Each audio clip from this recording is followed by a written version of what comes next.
ನಮಸ್ಕಾರ ಎಲ್ರಿಗೂ. ಹೋದ ವೀಡಿಯೋಸಲ್ಲಿ ಅಪ್ಡೇಟ್ಸ್ ಕೊಟ್ಟಿದ್ದೆ ನಿಮಗೆ. 3 ಚಿಕ್ ಹ್ಯಾಚ್ ಆಗಿತ್ತು. ನೋಡೋಣ ಇವಾಗ ಎಷ್ಟಾಗಿದೆ ಅಂತ. ಬರ್ಡ್ಸು ಬ್ರೀಡಿಂಗಲ್ಲಿ ಇದ್ದಾಗ ಸೀಡ್ಸು ಎಲ್ಲ ಜಾಸ್ತಿ ತಿನ್ನುತ್ತೆ. 3 ಚಿಕ್ಸ್ ಇದೆ. ಪರವಾಗಿಲ್ಲ ಬಿಡಿ, ಇರಲಿ. ಫಸ್ಟ್ ಕ್ಲಚ್ಚಲ್ಲಿ 3 ಹ್ಯಾಚ್ ಆಗಿದೆ.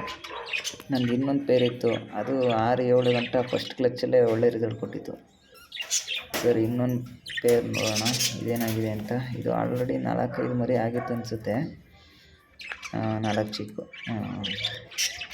ಸೇಮ್ ಪೇರೆಂಟ್ ಥರನೇ ಬಂದಿದೆ. 3 ಚಿಕ್ ಅನಿಸುತ್ತೆ. ಒಂದು ಬ್ಲೂ ಬಂದಿದೆ, ಚೆನ್ನಾಗಿ.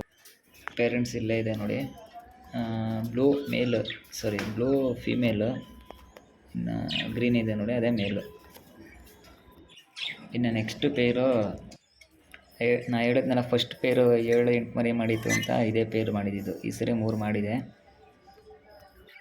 ಇನ್ನು ನೆಕ್ಸ್ಟ್ ಪೇರು, ಈ ಪೇರ್ದು ಅಪ್ಡೇಟು ಹೋದ ವೀಡಿಯೋದಲ್ಲಿ ಕೊಟ್ಟಿರಲಿಲ್ಲ. ಸೌಂಡ್ ಬರ್ತಿತ್ತು, ಮರಿಗಳು ಹ್ಯಾಚ್ ಆಗಿದೆ ಅನಿಸುತ್ತೆ. ನೋಡೋಣ ಇರಿ. ಇದು ರೆಡ್ ಐ ಫೀಮೇಲು, ಸ್ಪ್ಯಾಂಗಲ್ ಮೇಲಿದು. 3-4 ಮರಿ ಹ್ಯಾಚ್ ಆಗಿರ್ಬೋದು ಅನ್ಕೋತೀನಿ. 4 ಮರಿ ಬಂದಿದೆ, ಚೆನ್ನಾಗಿದೆ. ನೋಡೋಣ ಹೇಗೆ ಬರುತ್ತೆ. ಫೆದರ್ಸ್ ಎಲ್ಲ ಬಂದಮೇಲೆ ಚೆನ್ನಾಗಿ ಕಾಣುತ್ತೆ ನೋಡಿ. ಇಲ್ಲೇ ಫೀಮೇಲ್ ಮತ್ತೆ ಒಳಗೆ ಹೋಗ್ತಾಯಿದೆ. ಇನ್ನು ನೆಕ್ಸ್ಟ್ ಪೇರು, ಇದು ಫ್ರೆಶ್ ಪೇರು, ಈಗ ಬ್ರೀಡಿಂಗ್ ಕೊಟ್ಟಿರೋದು. ಫಸ್ಟ್ ಕ್ಲಚ್ಚು 2 ಎಗ್ಲೇ ಮಾಡಿತ್ತು. ನೋಡೋಣ ಈಗ ಎಷ್ಟಾಗಿದೆ ಅಂತ. ಅದು ಡಿಸ್ಟರ್ಬ್ ಮಾಡೋಕ್ಕಾಗಲ್ಲ, ಅದು ಇನ್ಕ್ಯುಬೇಷನಲ್ಲಿ ಇದ್ದಾಗ ಡಿಸ್ಟರ್ಬ್ ಮಾಡಬಾರ್ದು ಆ್ಯಕ್ಚುಲಿ. 2-3 ಎಗ್ ಕಾಣಿಸ್ತಾ ಇದೆ.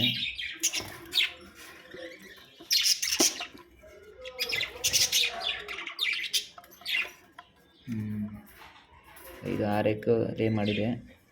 ನೋಡೋಣ ಎಷ್ಟು ಹ್ಯಾಚ್ ಆಗುತ್ತೆ ಅಂತ. ಇನ್ನು ನೆಕ್ಸ್ಟ್ ಪೇರು, ಇದು ಕೂಡ ಫ್ರೆಶ್ ಪೇರೇನೆ. ಇದು ಕೂಡ ಫ್ರೆಶ್ ಪೇರು.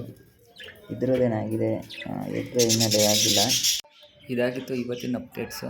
ಮತ್ತೆ ಮುಂದಿನ ವೀಡಿಯೋದಲ್ಲಿ ಸಿಗೋಣ. Thanks for watching.